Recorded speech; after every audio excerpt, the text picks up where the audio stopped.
Chapter 1. A business trip before New Year's. I'd been away on a business trip right before New Year's, rushing back on New Year's Eve to my mother-in-law's house. I wanted to surprise my wife, Victoria Donovan, but when I opened the door, the scene that greeted me stopped me cold. Victoria was in an intimate embrace with her first love.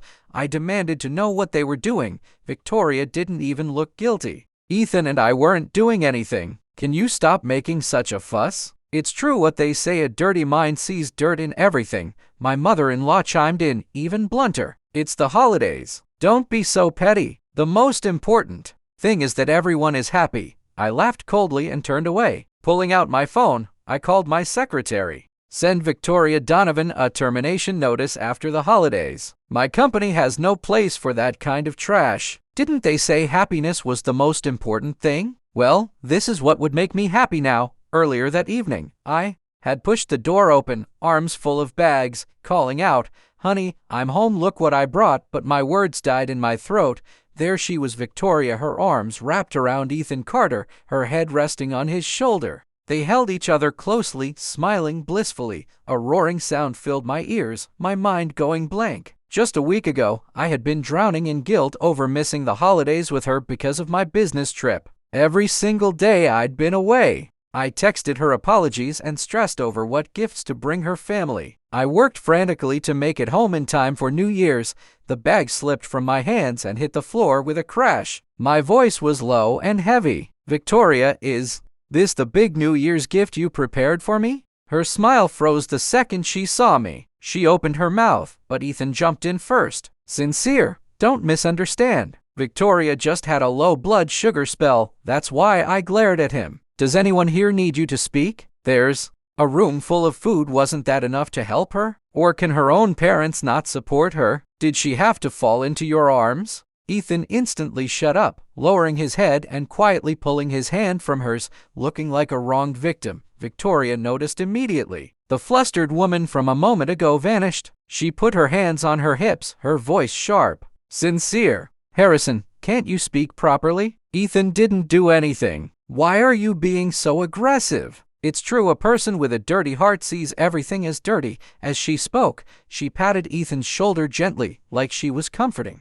a child right in front of me, making no effort to hide it. The cold from outside still clung to me, but my heart was colder. I had suspected for a while that she and Ethan were rekindling their old flame, but until now she'd never gone this far. I could still lie to myself, then tell myself I was overthinking. But now, she wasn't even trying to hide it. No wonder she hadn't thrown her usual fit about me not spending the holidays with her this year. She'd agreed so easily, even told me to focus on work. At the time, I wondered why she had such a sudden change of heart. Turns out she had been planning to bring Ethan Carter home all along. A person you bring home for New Year's Eve dinner, could they just be an ordinary friend? My voice was tight. "You had this planned all along, didn't you?" Even though I already knew the answer, I forced myself to ask. I wanted to hear it from her own lips. Victoria looked me straight in the eye, steady, unblinking. "Yes." Chapter 2. The answer I expected. The pain I did it was like something shattered in my ears.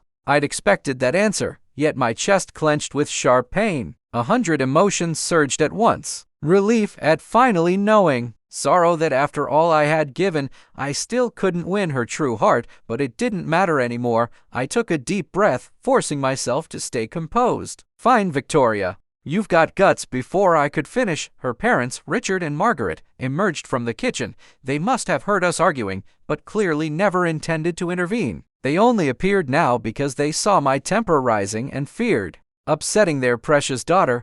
Richard placed a bottle of wine on the table, patting my shoulder with the posture of an elder. "Sincere, as men, we need to be more magnanimous. Besides, I know my own daughter. Victoria would never do anything to betray you." I sneered. "I'm guessing Victoria never told you about her and Ethan Carter's glorious history, did she?" Then I laid it all out: countless secret meetings, spending my money on trips abroad behind my back. They'd crossed the line of intimacy more than once. Richard's face didn't change. He didn't question her, didn't scold her. Instead, he calmly poured himself a glass of wine and drank. "That doesn't prove anything. Besides, you already knew about all this, didn't you? Since you could accept it, then why bring it up on New Year's and make everyone uncomfortable?" When two people live together who doesn't have a few faults, I was trembling with anger. Knowing about something didn't mean I could tolerate it. Victoria had used the excuse of medical treatments to improve her fertility, meeting Ethan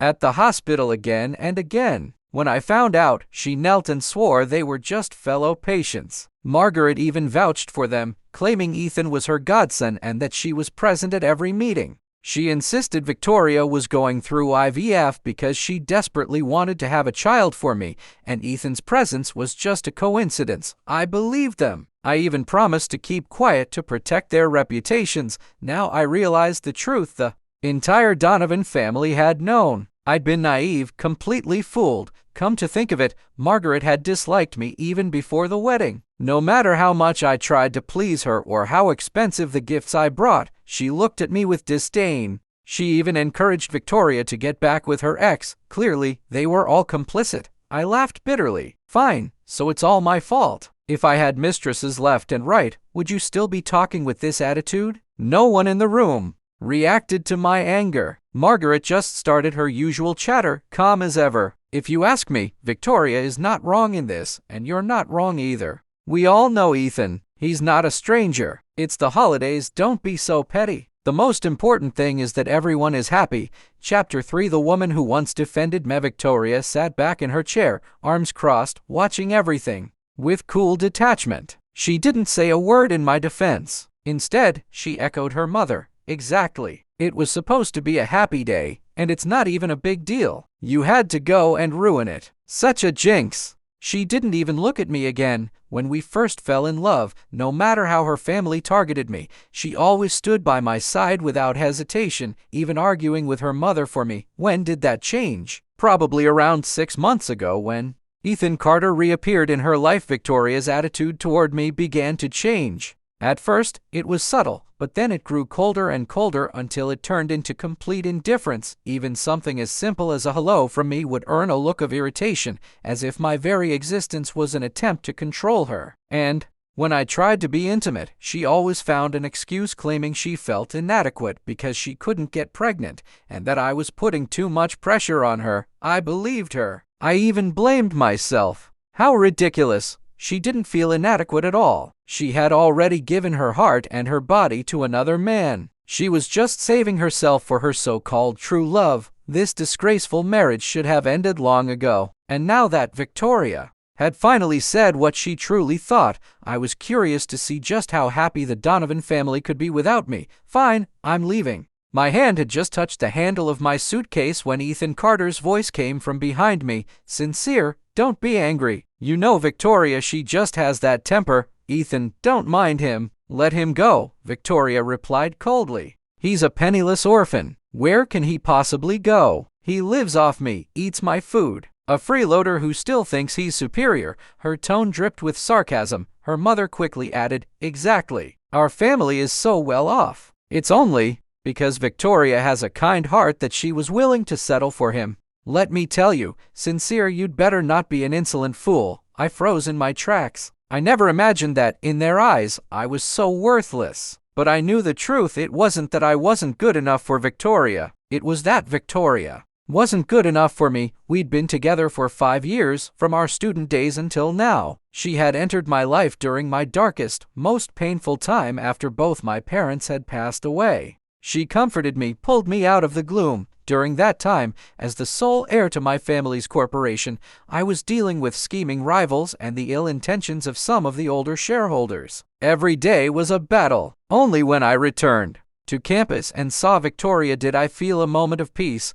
Later, when we both entered the professional world, I deliberately hid my true background to prevent her from feeling insecure about the gap between us. At first, she didn't care. She was happy just to be with me. I brought her into one of my branch companies, gave her as many resources as possible, and arranged for experienced mentors to guide her. Victoria was ambitious. She seized every opportunity, climbing the ladder with determination. In just 3 years, she rose from fresh intern to deputy manager, but as her income grew, I could feel her beginning to look down on me. Before Ethan Carter returned, she at least maintained appearances. But now, convinced I couldn't live without her, she decided to show her true colors. I had planned to promote her to head of the branch after the new year. The news had already begun to spread. I never imagined things would change so quickly. Watching her fingers intertwined with her first love, I fought back a wave of nausea. Victoria, I'm giving you one last chance. Get on your knees and beg for my forgiveness right now, and I'll grant you a peaceful divorce. Before she could answer, her mother stormed forward and slapped me hard across the face. What kind of trash are you, daring to act wild in my house? Divorce is fine, you leave with nothing. Make way for Victoria's new marriage, I sneered. They didn't want the chance I gave them. Then they couldn't blame me for what came next. I didn't look back. Just make sure you don't regret this. Chapter 4. Victoria thought I was bluffing. Her voice was full of disdain. I'll say the same to you, don't you dare regret this. Don't come crawling back to me like you always do. This time I won't agree. Goodbye, and good riddance. A smirk tugged at my lips. Without hesitation, I stepped out the door. Before I'd even left the neighborhood, I called my secretary. Send Victoria Donovan a termination notice after the holidays and cut off all her resources from now on. After hanging up, I called for a private car and headed back to my own villa. Although my parents were gone, I still had my younger sister. But for years, Victoria had insisted I spend the holidays with her family,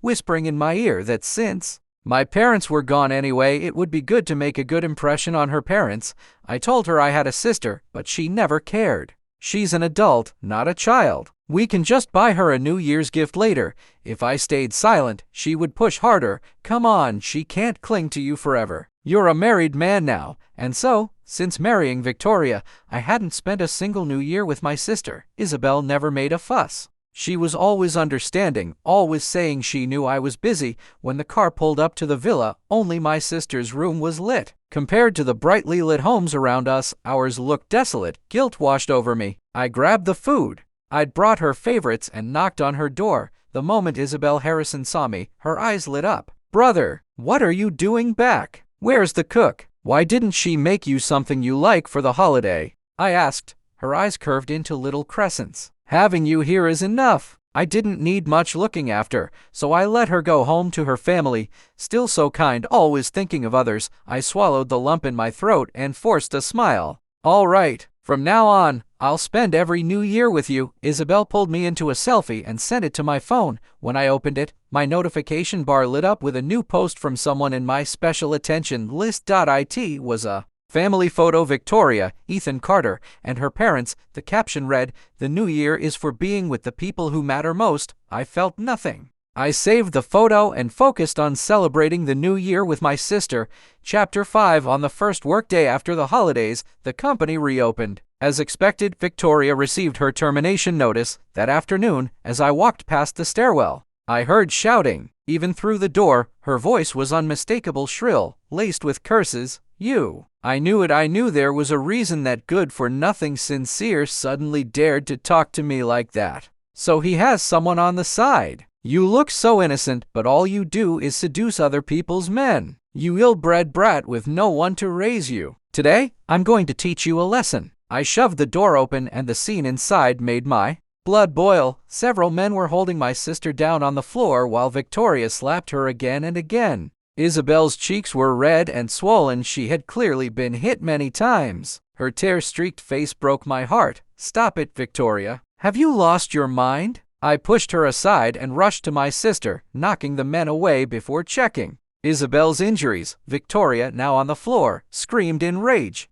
Sincere Harrison, how dare you do this to me for a mistress? What does she have that I don't? Is it just that she's younger? I was with you at that age too. Have you no heart? My face darkened. Have you had enough? She's my sister. I thought that telling her this would shock her into realizing her mistake, but she only snorted with disdain. Who knows? You say she is, so she is. Her reaction made it clear she didn't believe me. I helped my sister up from the floor, and after asking her a few simple questions, I finally understood what had happened today. A few days ago, during the holiday, I had told my sister that since she was now a sophomore in college, it was time for her to start learning to handle some of the company's business. So today, following my instructions, she came to the company early in the morning. After lunch, she took the elevator upstairs and happened to run into Victoria, who had come to headquarters to plead her case. Victoria didn't know that I was the secret owner of this company, nor did she know that Isabel Harrison was my biological sister. She caused a scene at the company, loudly claiming I was a man of low character and that my performance was incompetent. She argued I should be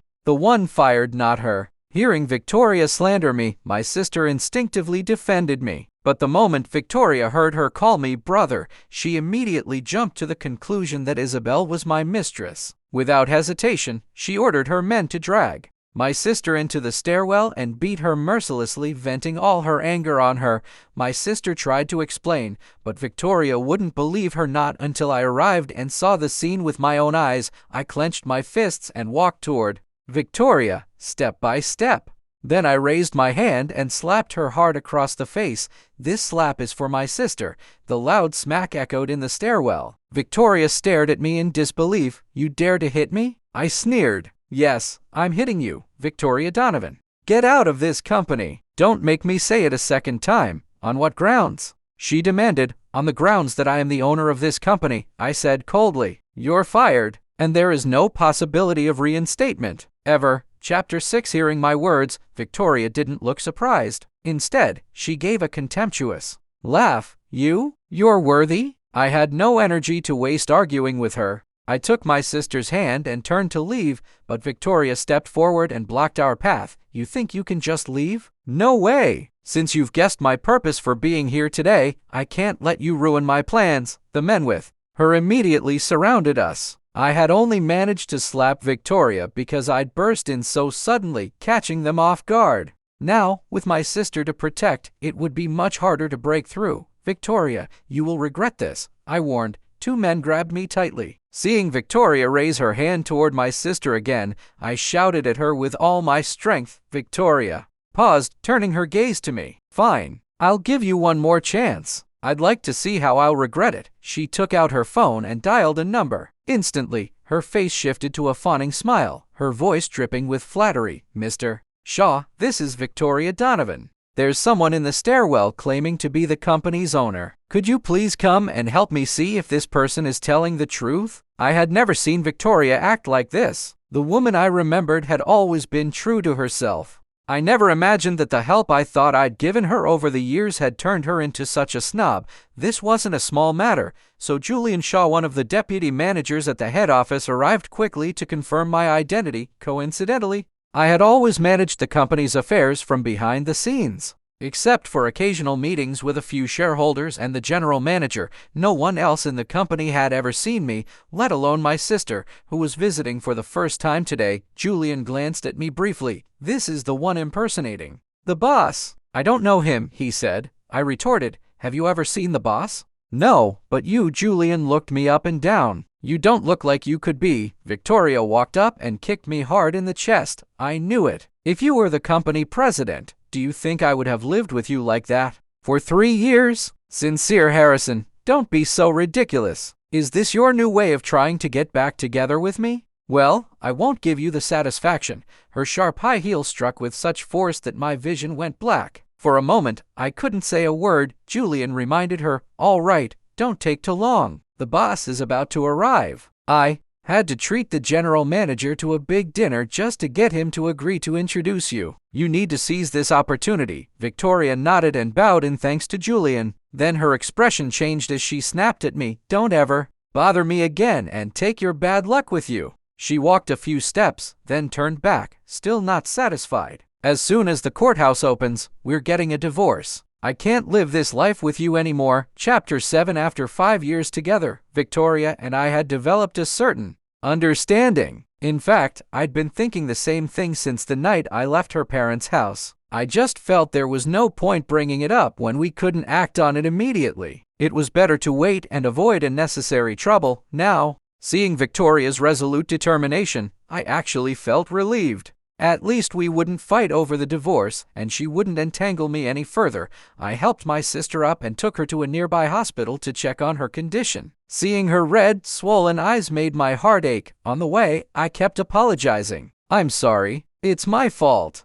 I promise I'll protect you from now on and never let you be bullied like this again." My sister patted my hand gently, comforting me instead. "It's okay, brother. I don't blame you." Fortunately, the checkup confirmed she had no serious injuries. I had the driver take her home, then returned to the company alone. I couldn't wait to get justice for her. At the company entrance, I ran into Ethan Carter. Seeing me, he smiled and greeted me. "What a coincidence, Sincere. You work here too?" "I'm here to pick up Victoria." It was obvious he was trying to provoke me, taunting me right to my face. But now that I no longer cared about Victoria, he wasn't going to get the reaction he wanted. I didn't even give him a second glance. "Is that so? That's nice. I wish you two a long and happy life together." My blessing left him speechless. It wasn't until the elevator doors were closing that he finally revealed his true colors, unable to accept my calmness. "Sincere Harrison, Victoria will be mine," he spat.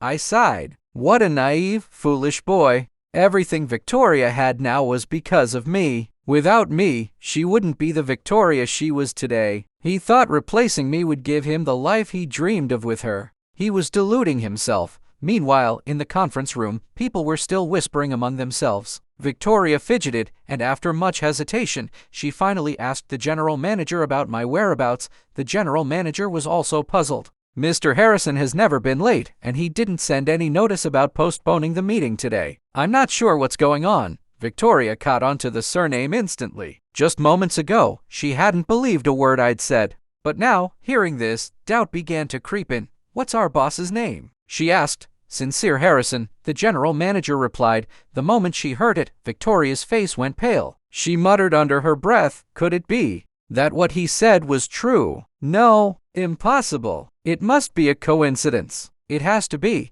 As I walked into the conference room, I caught her trying to maintain her composure. The chatter in the room stopped instantly, and all eyes turned to me. Victoria's gaze followed the others, and the moment she saw me, she froze. I scanned the room. "For today's meeting, there's someone here who shouldn't be. Please leave." Victoria quickly snapped back to reality, stood up with a smile, and said, "Mr. Harrison, this is the..." She placed the branch's performance report for the past year on the desk in front of me. As her hand slid off the edge of the table, it brushed against my leg under the desk. I frowned and moved slightly away. "Didn't we already go over this at the end of the year?" "If there's nothing else, you can go," I said. Victoria hesitated, clearly wanting to say more. Finally, she decided she had to seize this opportunity. "Mr. Harrison, I just received my termination notice this afternoon. If I've done something wrong, I hope you can give me another chance." Chapter 8. "That won't be necessary," I said flatly. "You are not a good fit for my company, Mr. Harrison. I'm begging you. Can we please resolve this privately?" she pleaded, lowering her voice. She wasn't stupid. She knew that with her abilities, the salary she had here was the peak of what she could earn. If she were fired, her career prospects in the industry would be almost non-existent. Not only would her comfortable life collapse like a bubble, but the years of hard work and suffering would be for nothing. Of course, she couldn't accept that. But after everything that had happened in the last few days, I had seen her true colors completely. There was no way I was going to soften my stance. Seeing my resolute attitude and realizing there was no room for negotiation, Victoria no longer cared about saving face. "Sincere Harrison, you're really going to use your position to get revenge on me, aren't you? If you can't point out a single problem with my work, I'll go to the media and expose you," she shrieked. Victoria clearly had no idea who she was dealing with. After the meeting, I made a special trip to the manager's office. When Julian Shaw saw me and heard the general manager introduce me,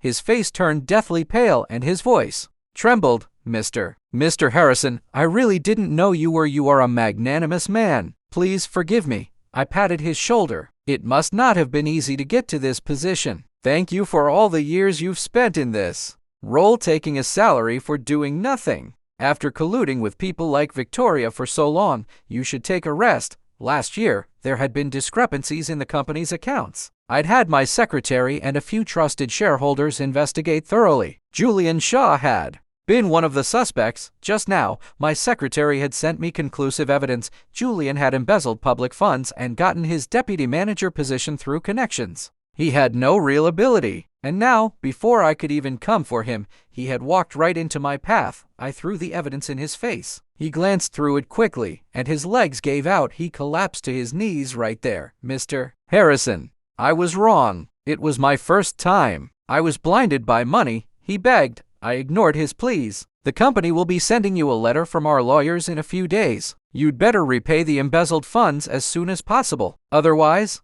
I don't need to tell you the consequences. He sat there on the floor, stunned like a lifeless puppet. 3 days passed quickly. As I had expected, Victoria's project failed. Chapter 9. That evening, I was in the kitchen cooking my sister's favorite dishes when Victoria somehow found out the villa's address and showed up at my door. She stood outside, wailing and crying, drawing the attention of numerous neighbors. Sincere, I was wrong. Please don't ignore me, okay? You know me. What I said before were just angry words. Please don't take them to heart. Yes, I had always known Victoria's temper, which also meant this wasn't the first time she had hurt me with such words and actions. I opened the door, using my body to block the entrance so she couldn't step inside. When she saw me, her eyes lit up, then she lowered her head, looking like a deeply wronged victim. Sincere, we were together for 5 years. Are you really going to push me to a dead end over one little conflict? The onlookers whispered among themselves, all of them blaming me. I snorted, tearing off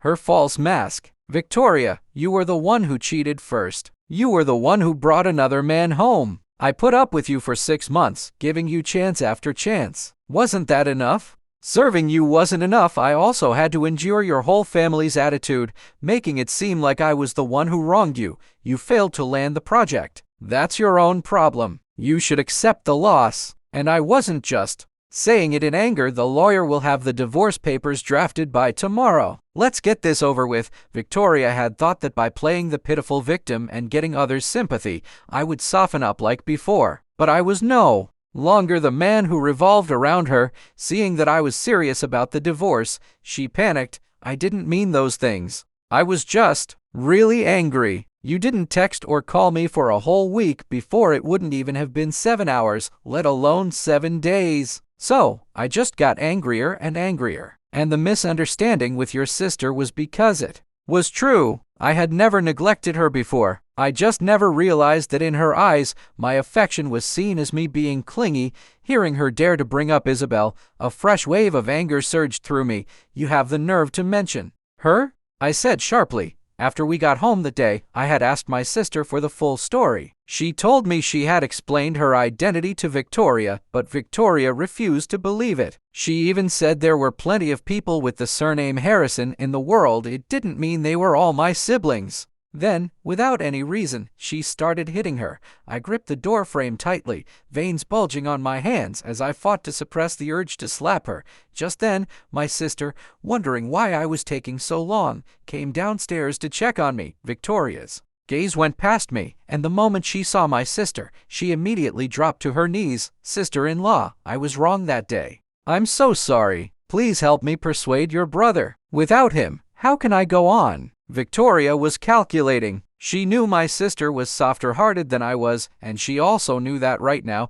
my sister was the only one I might listen to. But this time, she had miscalculated. I would never let my sister get dragged into this mess again, nor would I care about any news related to her anymore. As I was telling, just as I was about to tell my sister to go back inside, a figure suddenly rushed out from the crowd. He grabbed Victoria, trying to pull her up. When I looked closer, I realized it was Ethan Carter. Victoria, why are you kneeling to him? Is he even worthy of that? He demanded, then turned to me. You claim to love her, but this is how you push her to the brink. A man forcing a woman to kneel and apologize. Do you have no decency? Before I could say a word, Victoria shook his hand off. What are you doing here? Are you following me? Ethan's voice instantly softened. It's not like that. You haven't been answering my calls for days. I was worried about you. Victoria ignored him, eager to explain herself to me. Her tone was sincere. Look, I haven't been in contact with him recently. I know I was wrong, and I'll change this time. Please believe me. Ethan,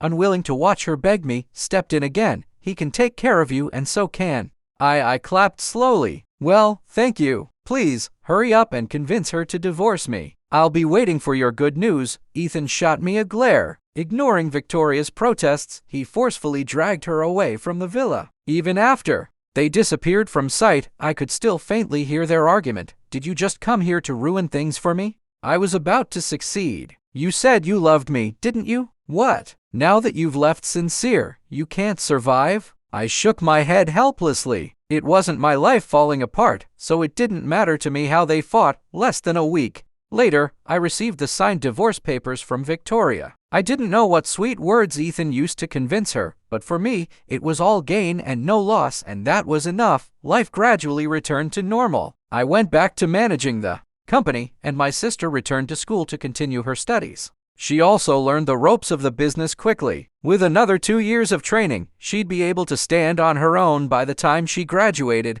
I didn't expect those peaceful days to last less than 3 months before being shattered by Victoria's reappearance. She stopped me downstairs at the company, and I was shocked by her haggard state. In just 3 months, she had lost a significant amount of weight. Her cheekbones jutted out, her eyes were sunken, and dark circles shadowed them, clear signs of sleepless nights. Her messy, tangled hair only made her look more like a madwoman. Aren't we divorced? What are you doing here? I asked. Victoria's voice trembled with sobs. Sincere. It wasn't me. I didn't want to divorce you. I was completely bewitched by that scoundrel Ethan Carter. He tricked me into signing the papers. In just a few days, from her words, I pieced together the tragic events she had gone through over the past 3 months. Chapter 11. In the first month after our separation, Victoria's life was still manageable. She had her savings from years of work, and Ethan Carter, her first love, was there to provide emotional support. Aside from some uncertainty about her future career, she had little to worry about. Even that worry vanished when Ethan casually said, "If worst comes to worst, we'll start over. Don't worry, baby. I'll always be with you." His words blinded her with renewed confidence. She believed that once she regained her footing, she could start a better life, but reality soon struck hard. Her mother, Margaret, had a pre-existing heart condition and had undergone heart bypass surgery 3 years before Victoria and I were married. Back then, I had arranged for the top hospital and doctors and also contributed financially. I'd told Victoria that a powerful friend of mine had pulled strings for the surgery and that the money came from working multiple jobs day and night. Only after that did her parents finally approve of me and allow us to be together. After the surgery, Margaret needed expensive imported medication every month to maintain her health. Around that time, in order to help Victoria, I promoted her and gave her a generous salary. Now, without a job or income, Victoria discussed switching her mother to a cheaper domestic medication. Margaret agreed immediately, saying her body wasn't that fragile and that she was willing to help ease her daughter's burden. But less than a week after switching, Margaret's condition worsened. She was hospitalized again. It became a classic case of saving a little only to spend much more. The hospitalization fees, treatment costs, medication, and other expenses ended up costing several times more than the imported drugs would have. While dealing with this, Victoria's father's small business also hit trouble, likely because no one wanted to make an enemy of me. The Donovan family's business suddenly lost support, and operations became difficult. Richard Donovan, worried about his wife's condition and the company's survival, pushed himself too hard. Half a month later, he suffered a stroke and was hospitalized. In less than a month, Victoria's savings were almost completely gone. She had no mental energy left to think about the future. Her only goal was to deal with the immediate crises. Her last hope was Ethan Carter. She reminded herself of his promise to stay with her through thick and thin. But when she told him the full truth, Ethan didn't even bother to fake sympathy. "So you're broke now, and you want me to help you earn money to save your parents? And your dad, doctors say he'll likely be paralyzed for life. What do you expect me to do?" Victoria panicked. She desperately needed someone, anyone, just to be there for emotional support. But Ethan wasn't willing to spend even that much time on her. "Let's be honest, I'm already deep in debt myself. You want me to help you? Not a chance." With that, he walked away without looking back, and from then on, he disappeared completely from her life. Victoria grabbed my hand like it was her last lifeline. "Sincere, please. You're the only one who can help me now. For the sake of all our years together, can't you help me one last time? You called them mom and dad for so many years too. We were truly in love. You're not like that scoundrel Ethan. You will help me, right?" As she spoke, tears streamed down her cheeks. "I'll apologize to you. I'll beg you. Please save them." She raised her hand and slapped herself hard across the face. "I'll pay you back everything I owe you. I swear I'll pay it back." I shook my head. "It's too late, Victoria. If you knew it would come to this, why did you do it in the first place? I'll say it again, we are no longer connected. If you keep harassing me, I'll report you to the police." Her hand slid weakly down my sleeve. Then she suddenly burst into wild, manic laughter. "Aha! It's fate. It's all fate." She had completely lost her mind. After that day, I never heard any news about Victoria Donovan or the Donovan family again.